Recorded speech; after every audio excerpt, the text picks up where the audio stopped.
Salut, c'est la Panthère Raide, alias Alicia. Bienvenue sur mon podcast Postpartum. Le 17 avril 2021, la personne que j'étais est devenue une nouvelle version d'elle-même. Cette transformation s'appelle la matrescence. Pour la traverser, j'ai cherché, j'ai questionné, interrogé, fouillé en moi et sur Google. J'ai écouté beaucoup, de podcasts surtout. Et aujourd'hui, je voudrais partager tout ça et j'espère aider à mon tour. Ce sont les conversations qui ont pu faire évoluer mes réflexions. Et c'est donc cette forme que j'ai choisie pour mon podcast, dans lequel les invités, je l'espère, pourront enrichir vos réflexions comme ça a été et comme c'est encore toujours le cas pour moi. Donner naissance est un voyage auquel il est difficile d'être vraiment préparé. Ce n'est pas imaginable ce qui se passe comme transformation. Cette métamorphose est bien sûr importante physiquement. Ce que le corps peut faire est impressionnant. Mais c'est finalement psychiquement que l'onde de choc émet le plus.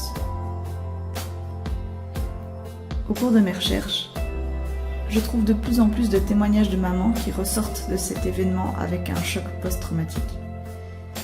C'est autour de cette question que j'ai envie de creuser. Je construis donc un chapitre composé de témoignages de mamans sur leur accouchement, mais aussi de sages-femmes, gynécologues et tous ceux qui pourront documenter cette réflexion. C'est le droit de chacune de choisir son accouchement, quel qu'il soit. Puisque l'essentiel est d'être vraiment écouté. Et c'est de cela qu'il s'agit, du manque d'écoute. Qu'il s'agisse du one-to-one à l'hôpital, avec une mère, une sage-femme, à la vraie écoute de la demande d'une mère sur sa volonté dans son accouchement. Que l'aide soit de l'accompagnement d'une sage-femme ou d'une doula, au simple regard de loin d'une femme attentive, à l'aide de la science de taire une douleur. Je vous invite donc à écouter le fruit de cette recherche dans cette série d'épisodes.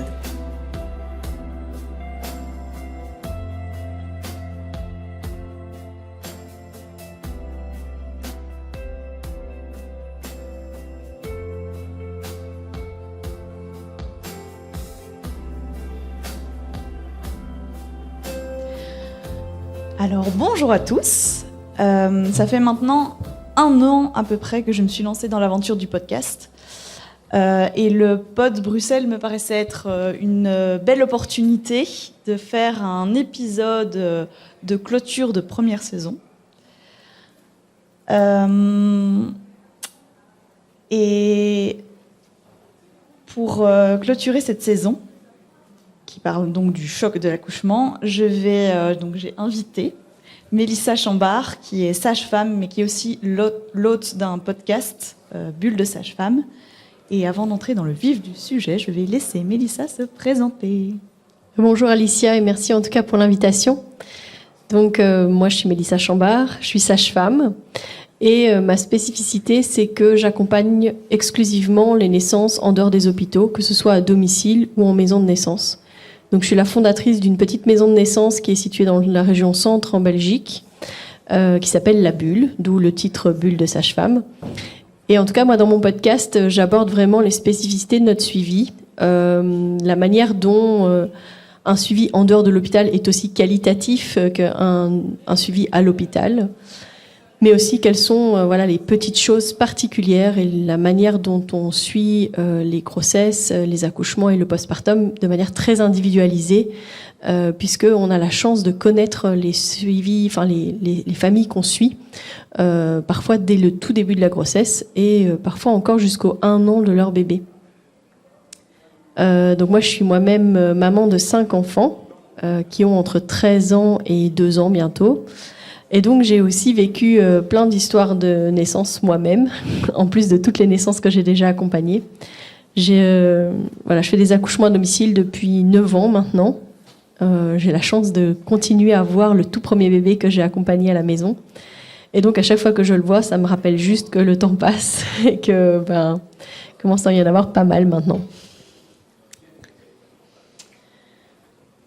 Si j'ai intitulé ce chapitre le choc de l'accouchement, c'est parce que, évidemment, en partant de ce que j'ai vécu ça comme un chamboulement, un choc, un Big Bang. Et c'est plutôt heureux que cet événement ne se passe pas dans l'indifférence et le calme le plus complet. C'est normal, c'est chamboulant. Mais c'est vrai que c'est plus chamboulant que ce que j'aurais pu penser. Et je ne suis pas la première à avoir été chamboulée par une naissance. Et je pense qu'il y a plusieurs raisons que ce soit choquant ou étonnant. Mais il y a le trauma en tant que tel, et il y a des milliards de raisons pour que ce soit un trauma, mais j'ai pas envie de parler de ça parce que déjà c'est pas mon boulot, je suis pas psy. Mais ce qui m'intéresse, c'est de triturer un peu cette matière autour des circonstances d'une naissance et de la naissance, parce que pour ma part, j'ai écouté beaucoup de podcasts avant l'accouchement. Ça m'a aidé à apprendre des choses, mais je me suis comme éveillée après que l'événement ait eu lieu, et je me suis dit waouh, si j'avais su tout ce que je sais aujourd'hui, voilà, j'en serais peut-être pas là. Et du coup, l'idée est venue de partager de l'information, mais j'ai beaucoup appris par des sages-femmes et par ce que des sages-femmes m'ont raconté. C'est aussi pour ça que c'était important pour moi que tu sois là, Mélissa. Et donc, je vais tenter de partager ton savoir et ton expérience, et c'est pour ça que tu es là aujourd'hui. Est-ce que tu as envie de dire quelque chose ? Par rapport à ce que tu dis, il y a plusieurs choses qui m'alertent un petit peu, dans le sens où on parle. Enfin, moi, dans les suivis que je fais, que ce soit pour des accouchements en dehors des hôpitaux ou quand c'est simplement de la préparation à la naissance, parce qu'on a aussi des demandes de patientes qui n'accouchent pas avec nous, mais qui veulent qu'on vienne en postpartum pour leur suivi. Donc, je leur dis toujours que j'ai besoin de les rencontrer avant, parce qu'il y a des éléments que j'ai vraiment besoin de leur donner pour qu'elles aient les clés justement pour vivre un peu plus sereinement la période postnatale. Mais je suis toujours franche en leur disant que l'arrivée d'un bébé, c'est un tsunami d'amour, mais que c'est un tsunami quand même. Que ça vient tout perturber, tout chambouler, tout mettre en vrac et remuer, mais qu'à un moment donné, on retrouve l'équilibre et que c'est normal. Mais tout ça, déjà, pour qu'elles s'y préparent, que leur compagne ou leur compagnon s'y prépare également, parce que je crois qu'on en parle, mais on n'en parle pas assez. Et alors, moi, ce qui m'interpelle, c'est que finalement, oui, c'est bien de donner de l'information, et d'ailleurs, ton podcast est un très bon vecteur pour ça, le mien également. Enfin, je veux dire, il y a des podcasts sur le sujet qui sont très intéressants. Mais pour moi, ça ne change pas du tout la donne sur le besoin d'un vrai suivi sage-femme en plus. Pourquoi ? Parce que, à nouveau, la sage-femme, elle va être là vraiment pour accompagner avant, pendant et après. Peut-être pas pendant si c'est pas la sage-femme qui sera là pour la naissance, mais créer un réel lien de confiance pour avoir l'opportunité aussi de délier les peurs, les craintes, les doutes quand le bébé est là. C'est primordial en fait. Et si on ne le fait pas, si on n'a pas créé ce lien de confiance, c'est difficile en fait de dire à une personne qu'on connaît pas, cette nuit a été tellement horrible que j'ai pensé que j'allais jeter mon bébé à travers la pièce. Ok, c'est hard ce que je suis en train de dire, mais en fait ça existe dans les pensées. Les femmes, elles vivent ça. Et en fait, elle va pas le dire si elle n'a pas une confiance avec un lien de confiance qui s'est créé, parce qu'elle va avoir peur d'être jugée, parce qu'elle va se dire si je pense ça, c'est que je suis une mauvaise mère. Alors que si il y a quelqu'un qui est près d'elle et qui va dire ça arrive en fait. Quand c'est comme ça, tu dois reconnaître tes limites et puis tu dois solliciter ton ou ta compagne pour que tu puisses te reposer, parce que c'est souvent le signe que tu manques de sommeil, par exemple. Donc pour moi, le suivi, l'information, c'est bien. Il y a des livres, il y a des films, il y a des podcasts, il y a beaucoup de vecteurs là-dessus. Et je continue à moi-même alimenter, donc c'est la preuve que je pense que c'est important. Mais le suivi avec un professionnel est vraiment essentiel. Voilà. Mais je suis totalement d'accord et j'ai été assez étonnée, voire choquée, quand j'allais voir ma gynécologue. Donc moi, pour la petite parenthèse, c'était pendant le Covid. Alors le Covid, c'était un peu un monde à part et tout ce qui est apparemment prévu d'habitude n'était pas prévu. Donc c'est sûr que j'étais assez seule. Et j'ai une copine qui m'avait dit « Oh, c'est bien que tu aies une sage-femme. » Très sage conseil. J'ai donc fait appel à une sage-femme et bien m'en a pris. Mais j'ai posé la question à ma gynécologue. Tiens, mais je sais pas, est-ce que je dois contacter une sage-femme? Est-ce que je dois m'inscrire à la maternité? Est-ce que je dois contacter une sage-femme? Oh non, non, non, sinon vous allez avoir trop d'informations, vous allez vous y perdre, c'est pas nécessaire. Voilà, je ne l'ai pas écouté. Mais voilà, c'est une anecdote de plus qui montre un peu la réalité des choses. Et pour moi, c'est primordial. Et si je devais dire j'ai fait une grosse erreur, c'est que quand Sophie, ma sage-femme, me dit « Mais si vous voulez, je peux être là avec vous », donc à mon compagnon et moi, j'ai naïvement pensé que non, on serait très bien dans notre petite bulle et ça irait très bien comme ça. Et en fait, on s'est retrouvés dans cette chambre à l'hôpital et j'étais là, mais quoi?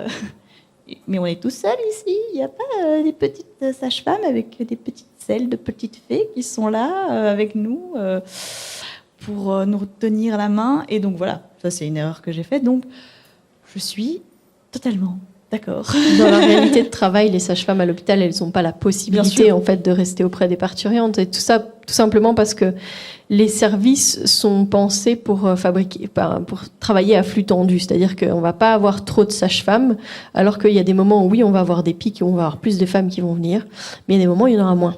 Et alors payer des gens à rien faire, ça c'est pas possible. Enfin, pour les institutions hospitalières, hein, on s'entend bien. Mais du coup, ce qui est compliqué, c'est que dans les situations où on a plus de femmes, les sages-femmes, elles vont suivre 2, 3, 4, 5 femmes en même temps. Et donc, au niveau qualitatif, c'est impossible de rester auprès des femmes dans ces situations-là. Et on arrive à des situations qui sont tendues. On peut parler de femmes, par exemple, qui à la base avaient décidé qu'elles ne prendraient pas la péridurale, et où la sage-femme, elle va quand même insidieusement la pousser à aller la prendre, parce que c'est plus facile de suivre plusieurs femmes qui sont sous péridurale que des femmes qui ne sont pas sous péridurale. La spécificité justement de notre travail à nous, c'est qu'évidemment, en dehors de l'hôpital, il n'y a pas de péridurale.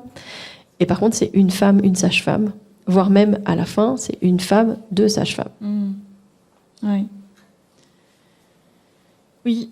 C'est difficile. Hein. Mais alors, il y a aussi des accompagnements qui sont possibles. Hein. Effectivement, la sage-femme, il y a aussi des doulas qui accompagnent parfois dans les naissances. Mais avoir une personne de référence, en tout cas, qui se porte un peu comme gardienne de l'espace, où que soit le lieu de naissance, je crois que c'est vraiment important, finalement, dans un service qui s'est déshumanisé. Oui, et puis aussi, faut se dire qu'on n'a sans doute pas toutes besoin des mêmes choses, et il y en a certainement qui vont dire non mais en fait moi je veux juste qu'on me foute de la paix et être seule et j'en ai pas besoin. Et voilà, je pense que il faut pouvoir écouter les besoins de chacune, et aussi ce qui est important dans mon podcast, et où j'avais un peu au début, avant de commencer mon podcast, j'avais un peu cette impression qu'on me disait non mais ça c'est parce que t'as accouché à l'hôpital, t'avais qu'à accoucher à la maison, voilà. Donc j'étais un petit peu, excusez-moi, pardon, comme si on me présentait... On peut avoir de belles naissances partout. Hein. Voilà, c'est ça. Et donc comme si on me présentait l'accouchement à la maison comme ça c'est très bien, et l'hôpital c'est pas bien. Et donc c'était important pour moi dans ce podcast de dire non, c'est pas ça. Tout. Enfin, on a ni tort ni raison, tout a raison d'exister si c'est ce qu'on veut. Et voilà, ça c'est un petit truc que je voudrais En fait, ajouter. l'accouchement à domicile, c'est pas fait pour tout le monde, que ce soit à domicile ou en maison de naissance, hein. Mais aussi l'accouchement à l'hôpital n'est pas fait pour tout le monde. Donc en fait, les deux réalités sont vraies. La seule chose dont il faut vraiment avoir notion, c'est qu'à part dans la situation où on peut avoir sa sage-femme qui va accompagner la naissance à l'hôpital, ou comme je disais, une doula qui peut accompagner, il n'y aura pas de service global, c'est-à-dire la personne qui suit avant, pendant et après ne sera jamais la même. Et donc, il y a des clés qui ne seront pas là et qui vont se jouer énormément. Au moment des naissances, en fait, on est dans un état de vulnérabilité qui est vraiment très grand. Il y a des moments en fait, de doute qui sont très, très importants. Et il y a des choses de nos histoires, de nos casseroles, de nos traumas, qui peuvent ressurgir au moment des naissances. Et je parle des mamans comme des papas. D'accord ? Parce qu'il y a des papas parfois qui traversent des naissances de manière assez traumatisante, non pas parce que l'événement en tant que tel a été traumatisant, mais parce que c'est venu réveiller des choses dans leur propre vécu. Et si c'est une personne qu'on ne connaît pas, parce que le problème à l'hôpital c'est ça, c'est qu'on arrive et c'est l'heure et le jour de la garde une telle, et dans 8 heures elle va partir et ça sera une nouvelle, et donc ça sera pas la même personne potentiellement déjà pendant tout le travail. Et c'est certainement pas quelqu'un que vous connaissez. En tout cas, il y a peu de chances pour que ce soit la sage-femme que peut-être vous avez rencontrée une fois en consultation prénatale. Et donc le lien, la création du lien, elle n'est pas là. Une femme, par exemple, elle va pas parler de ses traumas, et notamment, par exemple, des situations qu'elle a pu vivre d'abus, hyper facilement, comme ça, à quelqu'un qu'elle connaît pas.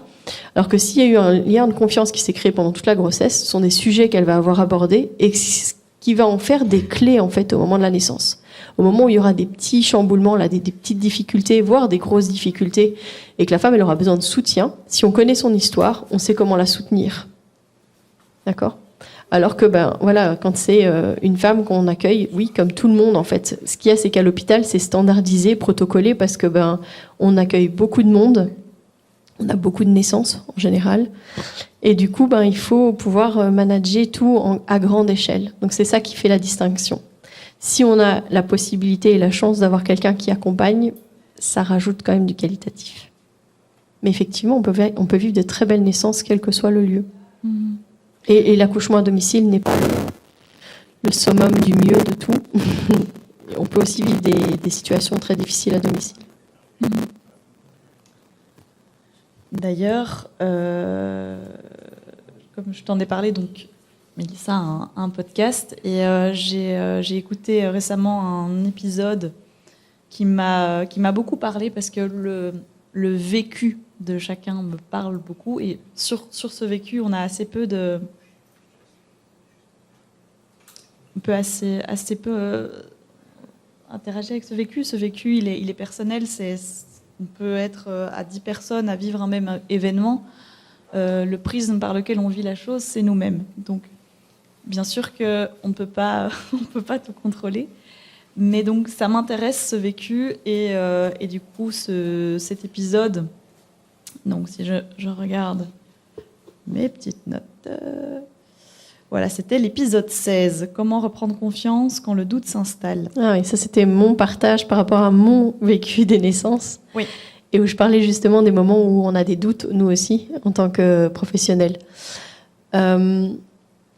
C'était suite à la demande en fait de quelqu'un qui m'avait contacté, qui m'avait dit mais en fait qu'est-ce qui se passe pour vous dans votre pratique, comment est-ce que vous vivez les choses quand justement il y a des petits glissements, ou en tout cas des moments où on se dit c'est pas aussi fluide que ça devrait l'être, qu'est-ce qui se passe. Alors en plus, dans la manière dont on travaille, on a tendance à ne pas examiner de manière systématique les femmes.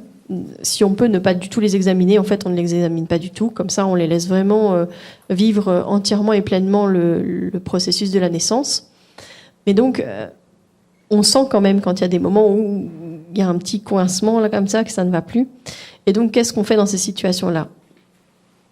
Dans mon partage de ce que je disais, il y a des femmes, par exemple, qui vont exprimer très fortement des moments de doute et des moments de difficulté. J'ai eu une femme, là, dernièrement, qui s'est venue, je pense, allumer quelque chose chez moi, parce que quand elle a utilisé ces mots, ça m'a vraiment fait mal. Et en même temps, je me suis dit, c'est juste ce qu'elle vit là, maintenant, à l'instant, il faut que tu trouves la clé pour pouvoir l'aider. Mais ce qu'elle m'a dit, c'est qu'elle m'a regardée, puis qu'elle m'a dit... Mais arrête de me regarder comme ça, fais quelque chose, j'y arrive pas, faut faire quelque chose. Et moi, j'étais là. Mais alors là, par contre, elle est en train de vivre un trauma, là. Enfin, je sais pas où est-ce qu'elle est, mais elle est loin. Et donc, il a fallu que je trouve les clés pour pouvoir l'aider. Mais ces clés-là, je les trouve uniquement parce que je les connais. Si je les connaissais pas, oui, je pourrais aussi tester des trucs un peu standards, mais ça sera pas aussi personnalisé en fait que quand je les connais. Dans ce podcast, je parlais justement aussi d'une femme qui, en prénatal, m'avait dit qu'elle faisait qu'elle faisait de la préparation en visualisant, enfin voilà, en faisant un peu de la, comment on dit, de l'hypnose prénatale, et qu'elle avait un lieu refuge. Et son lieu refuge, c'était une forêt. Et elle savait pertinemment qu'elle allait y chercher son bébé près d'un chêne qu'elle connaissait très bien, etc. Et donc pendant son accouchement, quand à un moment donné, elle perdait complètement pied, d'accord, elle était persuadée que c'était le moment, qu'il fallait que son bébé vienne, qu'elle se mettait à pousser très fort, etc. Alors que c'était pas du tout le moment. Je me suis dit, il faut que je trouve un moyen qu'elle arrête de faire ça, parce qu'en fait, elle va finir par bloquer quelque chose. Parce que si elle pousse alors que c'est pas prêt, le col n'est pas encore entièrement ouvert, enfin voilà, elle va finir par démacier son col, donc son col va devenir plus rigide, et puis ça va devenir de plus en plus difficile pour que le bébé passe. Donc c'était l'amener pour qu'elle arrête de faire ça. Et en fait, les clés, elle me les avait données, puisqu'elle m'avait dit justement qu'elle avait ce lieu refuge. Donc j'ai simplement pris ses mains, et je lui ai dit, maintenant on va aller se balader, on va aller dans ta forêt, on va faire du chemin ensemble, et puis tu vas m'amener jusqu'à ton chêne, d'accord ? Et là, on ira le chercher, ton bébé. Et donc, on a fait ça. Donc, pendant bien une demi-heure, je l'ai fait marcher dans le vide, en fait. Donc, je lui ai fait faire des pas, d'accord ? Et puis, des fois, je lui disais, oh, regarde, il y a une source, là, on va boire un peu. Hop, je lui donnais à boire. Puis, on repartait. Puis, quand elle avait une contraction, je lui disais, oui, là, il y a une montée, c'est dur. Allez, vas-y, tu vas y arriver. Allez, on monte. Voilà, c'était l'emmener. Et en fait, c'était une naissance merveilleuse parce que malgré le fait qu'à la base, il y a eu un moment où il y a eu un gros doute, là, où je me suis dit, mince, si on continue comme ça va pas aller. Et finalement, après ça, quand j'ai senti que le bébé était plus très loin, je lui ai dit, bon, écoute, va un peu aux toilettes et puis après on verra. Je lui ai tourné le dos, je me suis assise par terre, j'ai fermé les yeux, j'ai entendu la contraction suivante et puis elle m'a dit, je l'ai entendu dire, c'est bien mon bébé, t'as bien avancé, t'es bientôt là. Et là, j'ai tourné ma tête et elle avait vraiment la tête entre les jambes et elle avait sa main qui soutenait la tête de son bébé. Donc, contraction suivante, le bébé était là. Magnifique.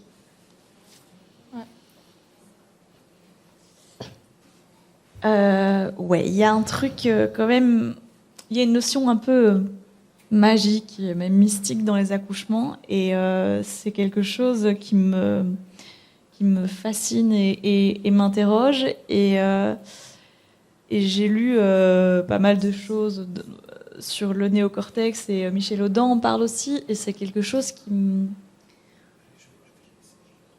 qui m'interroge parce que j'ai presque cette impression que c'est comme un entraînement je sais pas, de partir, de pouvoir décrocher son esprit. Voilà, c'est des choses qui me traversent un peu en ce moment. Et je pense que en tant que sage-femme, tu peux peut-être... ça c'est une clé de l'accouchement. Hein. Ah. Il y a plusieurs clés pour l'accouchement. Et clairement, le fait, moi je leur dis, il faut que tu arrives à déposer ton cerveau. Justement, il faut arrêter de réfléchir.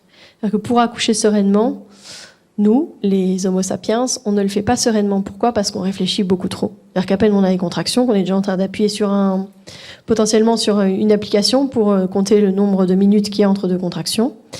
Si c'est pas ça, on est déjà en train de regarder sa montre, ça fait autant d'heures, combien je suis dilatée.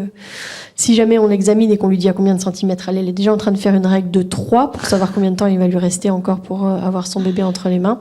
Donc clairement, on n'est pas serein et on n'arrive pas à se détacher de ça.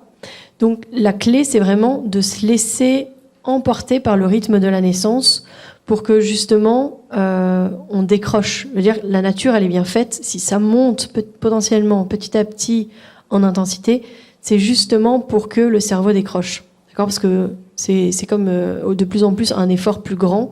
Et pour arriver à décrocher, il faut se reposer entre les contractions. Donc, décrocher son cerveau, c'est pas si facile que ça. Mais c'est une clé. Et c'est clair que nous, qui n'examinons pas les femmes de prime abord, c'est comme ça qu'on évalue en fait l'évolution du travail. C'est quand on voit qu'elle commence à être loin au niveau de son état cognitif, dans le sens où elle est plus connectée, elle est un peu stone comme ça. C'est qu'en général, on a bien avancé. Mais j'ai aussi des femmes, je dois avouer, j'ai une femme, 2 contractions avant l'arrivée de son bébé, elle était dans sa piscine. Alors d'abord, elle nous dit une phrase en mode c'est quand même un peu bizarre comme ça, hein, on est tous les deux dans la piscine, moi toute nue, vous autour qui regardez, ça peut un peu être bizarre quand même. On pourrait se demander ce qu'on fait, d'accord ? Et puis 2 contractions avant qu'elles mon bébé arrive, elle était déjà en train de me parler d'un super bon spot pour faire un spa nudiste, voilà. Et de contraction après, son bébé était là. Donc, il y a des femmes qui ont quand même cette capacité d'enfanter dans leur pleine puissance, sans avoir déconnecté leur cortex, leur néocortex. Ça arrive, mais c'est assez rare. Le problème, c'est que la plupart du temps, en fait, le cerveau, il ramène vers la peur. C'est-à-dire que quand on réfléchit, on se dit toujours, est-ce que c'est normal que j'ai mal comme ça? Est-ce que les autres, elles ont mal comme ça? Comment ça se fait? Celle-là, elle crie là dans la chambre à côté, elle doit avoir super mal. Enfin, en fait, du coup, notre cerveau, il nous ramène toujours vers ça. Il faut savoir qu'en fait, dans le mécanisme de la naissance, ce qu'on veut, c'est qu'il y ait beaucoup au contraire, de confiance, de lien, d'amour, parce que ce qui fait fonctionner l'accouchement, le moteur, on va dire, c'est l'ocytocine. Donc, c'est l'hormone qui donne des contractions.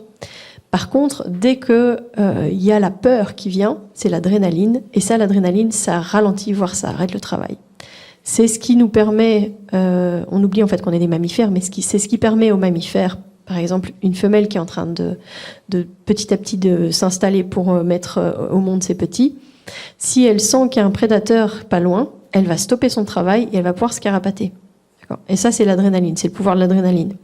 Mais donc, du coup, nous, quand on est en plein travail et puis qu'on commence à être dans la peur, on ralentit notre travail, voire ça s'arrête. Comme typiquement, c'est les femmes qui ont plein de contractions dans la voiture, c'est fort, elles soufflent, etc. Elles arrivent à l'hôpital, plus rien. Et je vous assure, je contractais fort à la maison, dans la voiture, c'était fort, mais là, il n'y a plus rien. Adrénaline, vraiment. Donc, le fait de déconnecter son cerveau, c'est aussi pour justement ne plus être trop dans la peur et laisser faire le processus de la naissance. Tout ce que je parle là, c'est tout pour les naissances physiologiques. Parce que moi, le reste, je ne maîtrise pas. D'accord ? Dès qu'il y a la péridurale, c'est trop compliqué pour moi. Oui, c'est aussi une question que je me pose, quoi. Est-ce qu'on peut avoir accès à tout ça quand on est branché à cette péridurale? Et à côté de ça, du coup, ça va m'amener à un autre chapitre qui est celui de la douleur, parce que pour beaucoup de nullipares et du coup de primipares, c'est le mystère de finalement une contraction, et comment je vais la reconnaître, comment je vais savoir que je contracte, est-ce que je vais avoir mal? Et c'est un peu tous ces trucs de on sait qu'on n'est pas tout égal par rapport à ça, par rapport au ressenti. Et voilà, ce petit chapitre de la douleur, j'ai aussi envie de l'aborder. Et dans les épisodes précédents, j'ai eu, dans les exemples, j'ai eu une maman qui a fini par accoucher dans son salon parce que elle se rendait bien compte que ça commençait, mais bon, qu'il fallait rester à la maison avant d'y aller, et elle s'est pas rendue compte qu'elle était aussi loin. Et en fait, quand elle a dû partir à l'hôpital, elle devait accoucher au cocon. Et en fait, c'était trop tard. Et le bébé était là. Donc ça veut dire que malgré le fait qu'elle ait senti cette intensité, voilà, il y avait en tout cas pas une douleur alarmante. Et donc ça m'interroge beaucoup par rapport à une autre maman qui avait justement écouté des sages-femmes parler de la douleur et de la différence entre souffrance et douleur et petits signaux d'alarme. Et du coup, elle a replongé dans sa tête et dans mais là j'ai mal, c'est de la douleur. Si j'ai mal, ok, c'est que je suis en danger. Qu'est-ce qui se passe? Et donc là, clairement, elle était dans sa tête. Mais donc voilà, j'ai envie de parler de cette douleur et cette notion de pourquoi est-ce qu'on a mal, quoi. Qu'est-ce qui se passe? Pourquoi tout d'un coup, on peut être surpris et merde, j'ai mal, putain, j'ai mal, j'arrive pas, voilà, je perds pied, j'ai mal, pourquoi j'ai mal et qu'est-ce que je fais de ça, quoi? Alors, l'histoire de la douleur pendant la naissance, c'est un sujet évidemment qu'on aborde énormément, mais j'explique toujours aux patientes et aux partenaires ou à la partenaire qu'en fait là, je vais expliquer quelque chose, notamment donc surtout les contractions. Je vais expliquer quelque chose, mais qu'en fait c'est très théorique, parce que tant qu'on l'a pas vécu, en fait, on sait pas de quoi on parle. Je peux parler avec toutes les métaphores possibles et imaginables. La femme, elle va le vivre dans ses tripes totalement différemment que ce que je lui aurais raconté. Donc c'est un peu compliqué. Par contre, ce qui est sûr, c'est de rappeler qu'on utilise le mot douleur parce qu'on n'a pas d'autre mot en fait pour exprimer ce qui se passe pendant le travail. Je pense que travail est un bon mot parce qu'en fait, c'est ça, c'est le corps qui travaille à s'ouvrir et à faire naître et à faire passer ce bébé. Par contre, le terme douleur, ce qu'il y a, c'est que normalement, la douleur, c'est associé à un signal justement de danger. C'est, je mets la main sur le feu, ça me brûle, je retire ma main, ça a été un signal d'alerte. J'ai mal aux dents, j'ai une rage de dents, j'ai une carie carabinée, c'est un signal d'alerte, d'accord ? Mais dans notre société, on n'a pas appris à jongler avec les sensations. C'est-à-dire que je connais beaucoup de gens, en fait, dès qu'ils ont une douleur, ils prennent un antidouleur. Donc, ils n'ont pas appris à gérer des sensations, par exemple des migraines ou voilà, des moments où la douleur est là, mais d'abord, ils apprennent à dompter un peu les sensations, potentiellement à trouver ce qui les aide à ce moment-là à gérer cette sensation désagréable et à voir si ça passe tout seul sans prendre de médicaments. C'est quand même assez rare. Finalement, moi, quand je pose la question aux gens, en général, ils me disent non, moi j'ai déjà pris un antidouleur et je me suis posée. Enfin voilà, j'ai attendu que ça passe, quoi. Donc clairement, la douleur pendant l'accouchement, c'est déjà avoir notion effectivement que c'est pas un signal d'alerte, que c'est plutôt un indicateur et une manière de pouvoir vivre les choses au fur et à mesure. Alors j'ai des femmes qui m'ont déjà dit, moi Mélissa, dès que les contractions ont commencé, c'était hyper intense, j'ai cru que j'allais mourir dès la première contraction. Alors ça c'est compliqué, mais en fait il faut la remettre dans ses sensations. Il faut arriver à savoir pourquoi est-ce qu'elle est dans cet état-là. Et donc j'espère que dans ces situations-là, personnellement, j'aurais anticipé et trouvé avant ça, dans son histoire, quelque chose qui m'aura mis la puce à l'oreille. Mais clairement, la distinction entre la douleur et la souffrance, elle est aussi très personnelle. Et moi, j'en reviens toujours à dire, voilà, si jamais c'est vraiment nécessaire, une péridurale, elle va potentiellement sauver la situation, c'est vrai. On a la chance d'avoir cet outil à notre disposition et que ça va parfois débloquer des naissances qui auraient pu être traumatisantes, ne serait-ce que par l'intensité, en fait. Même si, quand elles en arrivent à là, alors que c'était pas leur souhait, elles le vivent quand même de manière traumatisante. Ouais. C'est toujours un peu compliqué. Ouais. Voilà. Donc c'est vrai qu'il y a une histoire qui est propre à chaque femme. Puis alors il y a l'intensité, puis il y a la durée aussi, parce que avoir mal pendant quelques heures. Quand je dis quelques heures, ça peut être 8 heures, mais quand c'est 24, 32, c'est encore autre chose, quoi. 17. Donc clairement, on n'est pas toutes égales en termes de durée de travail, de vécu de l'intensité de la douleur, tout ça. Alors, c'est fonction aussi de dans quel mood un peu on est, en fait, aussi. C'est-à-dire que si on est juste dans j'accueille ce qui est en train de se passer et youpi, c'est la fête, mon bébé va bientôt arriver, et que petit à petit on rentre dans l'intensité qui est de plus en plus forte, les choses elles sont bien faites parce que ça augmente de petit à petit. Je dis souvent aux femmes, théoriquement, d'accord, ça commence en général par des douleurs un peu comme des douleurs de règles. Tu passes pas de ça à t'es en train de sortir ton bébé, d'accord. En général, il y a quand même pas mal d'étapes entre les deux. Mais dans la réalité, je ne sais pas comment est-ce que ça va commencer pour elle, d'accord.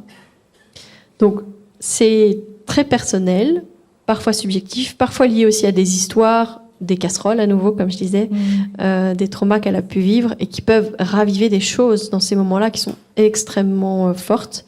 J'avais une femme, par exemple, qui, ils ont eu un parcours PMA pendant plus de 7 ans pour avoir un bébé. Et elle avait elle-même des douleurs de règles, mais atroces, quoi. Quand il m'en parlait, elle vivait l'enfer tous les mois. Et du coup, quand on parlait de la douleur, elle disait ça va, moi je vais gérer. Je veux dire, vu comment je douille à chaque fois, ça devrait aller, quoi. Et on était tous un peu dans l'attente de voir comment est-ce que ça allait se passer pour elle. Est-ce que finalement elle allait surfer sur la vague, easy peasy, tout va bien, ou est-ce que finalement ça allait pas être si facile que ça, quoi. Et elle me dit on se posait la question, hein. Ah non, le level il est 1000 fois plus élevé, si pas 10 000, quoi. Donc non, clairement c'est pas du tout la même chose. Mais peut-être qu'à présent, parce qu'elle m'a dit, je l'ai revue en postpartum un peu plus lointain, et elle m'a dit, j'ai eu mon retour de couche, en fait ça va, j'ai plus du tout mal pendant mes règles. Elle a relativisé, je crois. Oui. J'avais une copine quand elle se prenait un truc, par exemple la porte de son sèche-linge, elle pensait super fort à repense à l'accouchement, c'était pire, là c'est rien. Donc elle pouvait déguster et se dire non, c'est pas grave, non, finalement j'ai pas mal. À côté de ça, ça dépend, hein. Moi j'ai eu des calculs rénaux, puis j'ai eu aussi des calculs biliaires. je dois t'avouer que donc les derniers c'était le calcul biliaire. Je dois t'avouer que j'étais en mode, j'étais aux urgences, puis je leur disais donnez-moi un antidouleur là. Enfin, c'est pas possible, donnez-moi un antidouleur. Puis après je regardais l'infirmière qui me regardait avec des yeux, l'air de dire c'est bon quoi. Puis je dis non mais accoucher là, je fais ça 20 fois. Mais là ce que vous êtes en train de me laisser vivre, c'est mort. Je peux pas quoi. Mais parce que pas de pause. Hein. Là c'était un signal d'alerte. Personne m'écoutait. Et puis finalement j'avais pas la possibilité de atténuer cette douleur. Donc ça prenait des proportions qui étaient énormes. Mais j'avais pas de pause. Et à la fin, il n'y avait pas de bébé. Hein. Oui. Ah, ça joue. Oui, non, c'est vrai. Oui, tu sais pas, t'as mal pour rien, quoi. T'as l'impression que c'est pas... Ah, c'est pas pour rien, là. Ça te dit non, alerte, alerte, alerte, oui, alerte, alerte, il y a un truc qui va pas. Oui, mais t'as pas... Ouais, je déguste, mais après, je vais avoir mon bébé dans les bras. Oui, c'est ça. Mais c'est pour ça que dans la préparation à la naissance, c'est hyper important, justement, de se préparer au fait que, oui, il va y avoir des sensations qui vont être fortes. Il va falloir les accompagner. Il faut pas lutter contre. Ça, c'est aussi une des clés. Parce que quand on lutte contre la douleur et qu'on fait « Oh, ça fait trop mal !» Quand on est comme ça, en fait, on est toutes bloquées de partout et on remonte le bébé et on s'est tapé une contraction pour rien. Ah, ça n'aide pas, ça. Donc, il faut vraiment se dire que notre job à nous, en tant que maman qui met au monde un bébé, c'est de laisser faire ce qui est en train de se passer à l'intérieur. Mais ça aussi, c'est difficile parce que c'est pas ce qu'on nous apprend. Non, on apprend à toujours contrôler, à retenir les sphincters.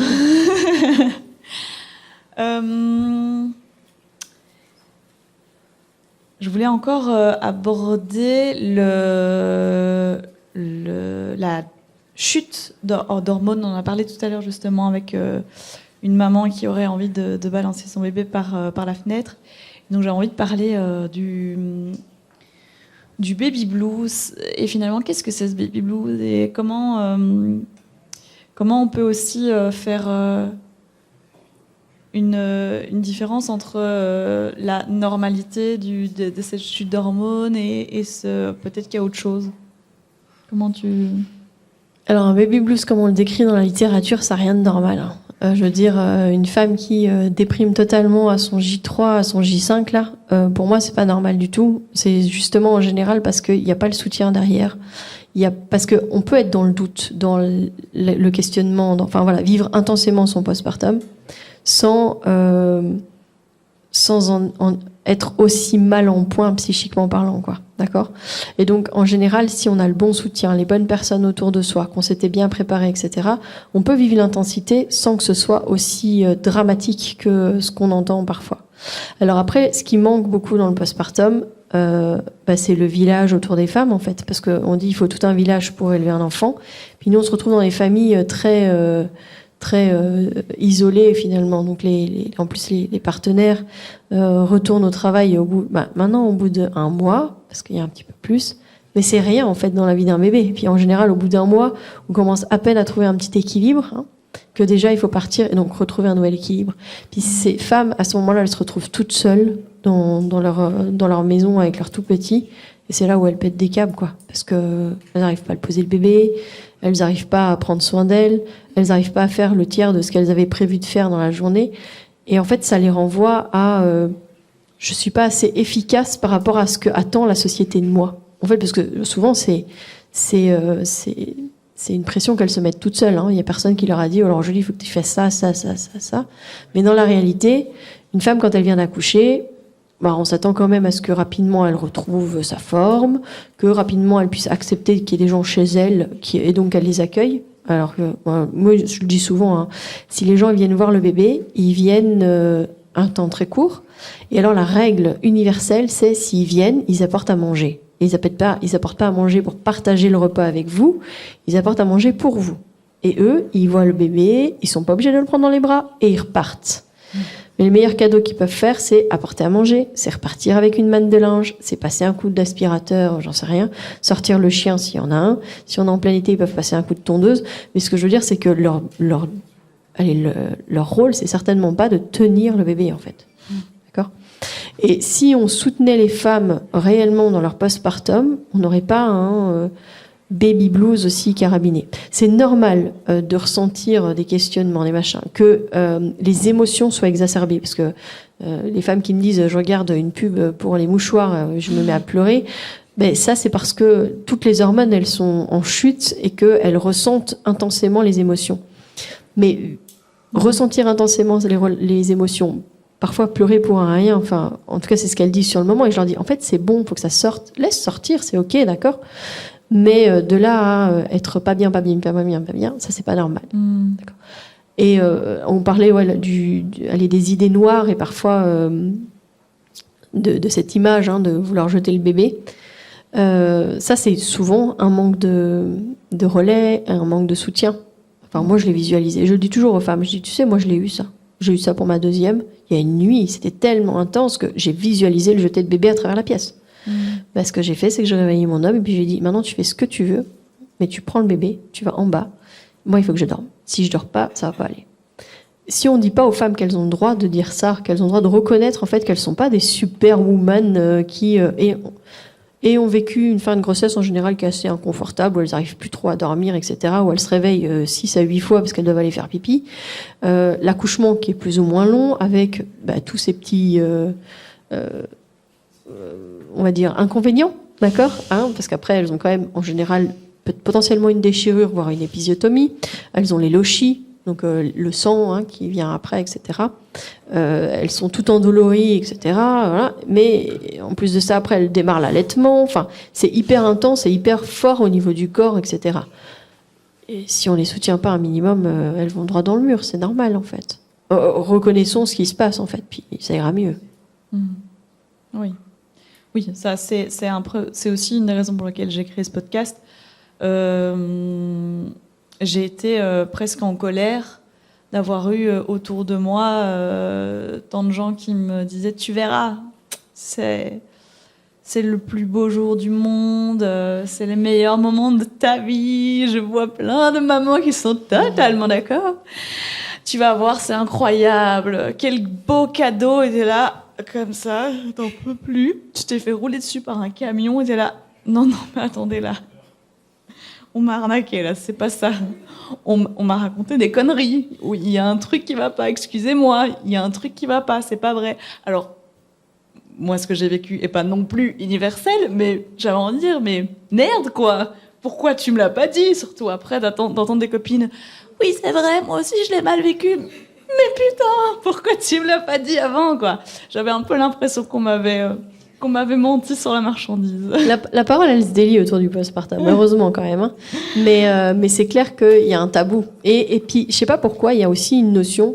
Je sais pas si vous avez ça aussi autour de vous, mais moi j'ai l'impression qu'aussi, c'est rare qu'on nous souhaite le meilleur, bizarrement. Enfin, je veux dire, on te dit oui, j'espère que ton bébé ira bien, etc. Ça oui, d'accord. Mais après, je sais pas, c'est toujours, c'est à la fois positif, mais à la fois on sent derrière un peu biaisé en mode j'espère que tu vas en chier un peu quand même. c'est pas très positif. Je veux dire, quand les gens ils disent imaginons par exemple tout simplement on a un premier, ça se passe enfin bien, d'accord, on est dans l'équilibre, etc. Puis c'est parce qu'on est à l'équilibre qu'on se dit tiens on ferait bien un petit deuxième. Et alors il est cool ton premier, ouais, mais tu vas voir, tu vas en chier avec ton deuxième.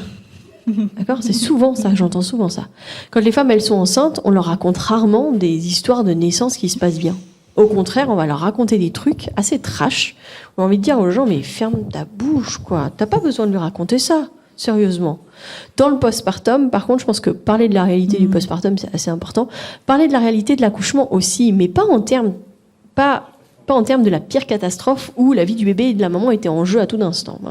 Parce que quand les femmes, elles disent, en tout cas à la maison de naissance, quand elles disent j'ai choisi d'accoucher chez moi ou à la bulle, on leur dit oui, et s'il y a quelque chose, et comment est-ce que tu vas faire? Moi, j'ai la cousine de la tante de mon voisin, alors elle, si elle n'avait pas été à l'hôpital, elle était morte. Super. Donc il y a un truc qui est un peu malsain dans le soutien, et c'est clair que par exemple quand il y a un bébé qui est là, tout le monde y va aussi de sa petite graine de la meilleure idée à donner aux parents, pareil, qui se mêlent un peu de leurs affaires en fait. Parce que tu veux qu'il fasse ses nuits, il fait plus que 5 kilos, il doit dormir normalement la nuit, non? S'il dort pas, c'est qu'il y a un truc qui va pas. Tu l'allaites encore, c'est ça. C'est d'accord. Donc il y a plein de choses comme ça où chacun a son avis à donner à tout le temps, et en fait les parents ils sont tellement à nouveau vulnérables, perdus, en manque de sommeil, que ça aide pas le tsunami en fait. Ça rajoute du vent et de la pluie et des grosses vagues au tsunami. Ça n'aide pas du tout. Par contre, tu as l'air de bien t'en sortir. Est-ce que tu as besoin d'aide? C'est peut-être un peu difficile la nuit. Est-ce que tu veux que j'aille te faire une petite course avant de venir te voir? Ah, ça devrait être la base, en fait. Quand il y a des jeunes parents qui viennent d'avoir un bébé, n'amenez plus de énième doudou ou de énième tenue. Ils ont tout ce qu'il faut pour leur bébé, en fait. Vraiment. D'accord? S'ils avaient besoin de quelque chose, ils l'ont mis sur leur liste de naissance. Et si vous avez vraiment envie d'offrir un objet, allez voir sur la liste de naissance. Après, sachez qu'en général, les parents, ils ont quand même mis des petites choses pour dire de ceux qui ont des petits moyens puissent participer. Mais ça, vous n'êtes pas obligés, là, du coup. Pensez juste à de la bouffe. Ça, ils en ont besoin. Un petit peu d'aide. Ça, ils en ont beaucoup besoin. Mais les énièmes doudous, arrêtez. Vraiment. Ils en ont pas besoin. Ça va déborder, il y en aura partout. Et ça sert à rien. Parce que le Graal, c'est quand même d'offrir le doudou qui va devenir le doudou du bébé. En général, en fait, ça va pas du tout ce que vous avez pensé. Le bébé va s'amouracher de l'écharpe de sa mère ou du t-shirt de son père, enfin voilà. Mais en fait, le doudou qui a coûté la peau des fesses d'une marque bien connue, il s'en fout en fait. Je vois l'heure et je propose, je ne sais pas s'il y a des gens dans le public qui veulent réagir, poser des questions. Alors, je suis pas une maman, donc je suis pas vraiment légitime, on va me dire. Mais ah non, tous les ce que moi j'ai vécu en tant que papa, c'est tous ces gens qui pendant la grossesse. Et attention à cet aliment. Et alors moi je ferai ça. Et moi je ferai ci. Et alors chaque jour tu as une moyenne de 60 conseils par jour. Ça pleut de tous les sens. Effectivement quand l'enfant naît, pareil, ça continue. Oui les nuits c'est haute. Et alors tu sais que si t'as pas de stress pendant ta grossesse, il fait ses nuits normalement après 15 jours. Hein. Voilà donc tout ce qu'il faut pour culpabiliser, tout ce qu'il faut pour faire la morale. Mais par contre quand tu as une vraie question, tu vois la vraie question quoi. Comment je parle, jusque quand on se dénude devant l'enfant pour prendre une douche, des trucs un peu plus... on se questionne, parce qu'on n'a pas forcément... On n'est pas sûr d'avoir les bons modèles. Là, tout d'un coup, tous ces experts, on a un long silence. Il y a du blanc. On n'entend plus rien. Oh, tu sais, ça dépend un peu de chaque parent. Hein. Et là, du coup, on a un peu d'un peu d'objectivité honnête. Et c'est rare. Et c'est uniquement à ce moment-là qu'on l'a. En fait, c'est quand on met les gens dans la merde sur la réponse qu'on a l'honnêteté et l'authenticité. Et moi, ça me choque énormément. Et je me fais une réflexion, je me dis, tiens, est-ce que finalement, c'est le rôle de qui d'apprendre ça au plus tôt, cette histoire, aux enfants? Parce que moi, je pense qu'une ado, à partir de l'âge où elle peut comprendre comment on fait des bébés, et je crois que maintenant, ça devient de plus en plus tôt, je trouve que dans les écoles et chez les parents, on devrait parler de ce genre de problématiques. Tu sais, avoir un enfant, ça change aussi sur tel aspect, tel aspect. Alors, faut pas faire peur aux enfants, on est d'accord. Mais un peu d'authenticité, de réalité, quoi. Et est-ce que c'est le rôle de l'école? Est-ce que c'est le rôle des parents? Et si c'est le rôle des deux, à quel pourcentage? Alors, je m'adresse à la professionnelle, là. Ça va être compliqué parce que moi, mes enfants vont pas à l'école. Donc, je vais pas dire que c'est à l'école. C'est un bon plan, ça. Non, par contre, je pense que... moi, c'est biaisé. Mes enfants, ils sont au courant quand même de où viennent les bébés, etc. Et depuis toujours, en fait. Ah oui, très tôt, je te rassure. Oui. C'est moi aussi. Mais par contre, je pense que partager sur la réalité de la parentalité, c'est nous, en tant que parents, en vivant l'intensité avec nos enfants, sans leur raconter ce qui se passe, en fait, mais en vivant pleinement notre parentalité, qu'on leur apprend ce que c'est que d'être parent. Avec le positif et puis les failles. Parce qu'on n'est pas des parents parfaits, ça n'existe pas les parents parfaits en fait. Et que si jamais justement on vit pleinement notre parentalité avec nos enfants, en fait ils seront plus à même, eux, de vivre pleinement leur parentalité. Il n'y a pas de bon moment, il n'y a pas de bon média, il n'y a pas de manière de faire. Je pense que on se construit aussi soi-même. Moi je peux vous dire, en fait, moi j'ai un modèle parental assez mauvais, hein. Alors du coup, mon modèle, c'était l'anti-modèle. Ça marche aussi, en fait. Donc, on est acteur de nos propres vies, on est acteur de la manière dont on choisit de vivre, qu'on choisit d'accueillir nos enfants et qu'on choisit d'élever nos enfants. Moi, j'ai envie de dire ça. Moi, je pense, c'est aussi une question que je me suis posée d'ailleurs pour la salle de bain, la salle de toilette dans la salle de bain à la maison, voilà. Et puis c'est mon bébé, il sort de mon corps, donc j'ai pas du tout de gêne ou de tabou avec ça. Mais je sais pas, je pense que je crois que c'est quand l'enfant, ça le gêne. Quand ça gêne l'enfant ou l'un des deux. Ah oui, pour la Donc, y a question pas de la gêne. douche, Je pense oui, que je c'est Oui, suis bien ça. évidemment, Mais la voilà. réponse vient naturellement Ouais. et par le bon sens après, mais ça oui. interpelle de te dire, tiens, quand tu demandes l'avis des autres pour les sonder, là, comme par hasard, les donneurs de conseils disparaissent de l'univers, quoi. Moi, pendant Limite, la il y gro- en a, ils finissent par éviter de venir Ouais. chez toi pour ne plus être confrontés à tes questions, tu vois. Genre, Moi, que ce soit pendant la grossesse ou après la naissance et les années d'après, je donne toujours le même conseil, en fait. Je rappelle toujours aux parents que ce sont eux les meilleurs experts de leur bébé, puis de leur enfant, puis de leur ado, puis, enfin voilà. Et déjà, les remettre face à ça, c'est leur dire, toi, tu sais mieux, parce que c'est toi que ça concerne, et c'est ton enfant. Après, quand ils ont des énièmes remarques, idées, etc., je leur dis toujours, reviens au cœur. Reviens à ce qui te parle à toi. C'est-à-dire que si tu reviens toujours au cœur, à ce qui vient là, est-ce que ça résonne en toi? Est-ce que tu dis c'est ok? Ou alors, à l'inverse, est-ce que ça résonne en toi en mode c'est pas bon du tout, moi je ferais pas ça? Ben, en fait, écoute-toi.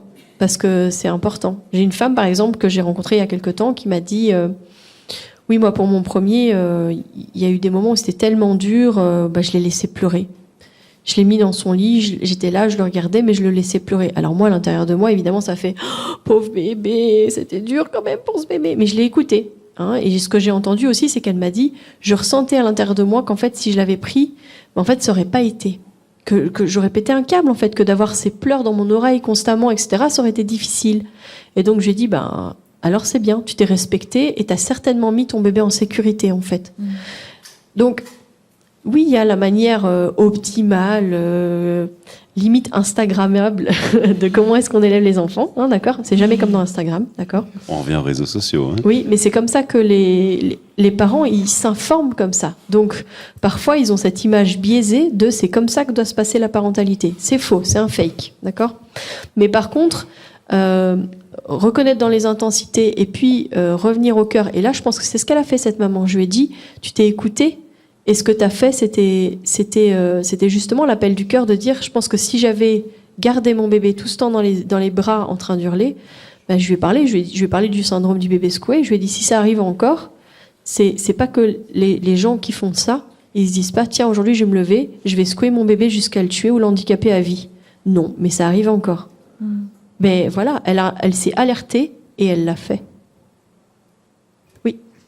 Alors j'ai entendu parler donc postpartum, le fameux baby blues et tout ça, mais quand ça démarre au les mois au mois on va dire, au mois au mois et que ça dure toute une vie, ça s'appelle comment?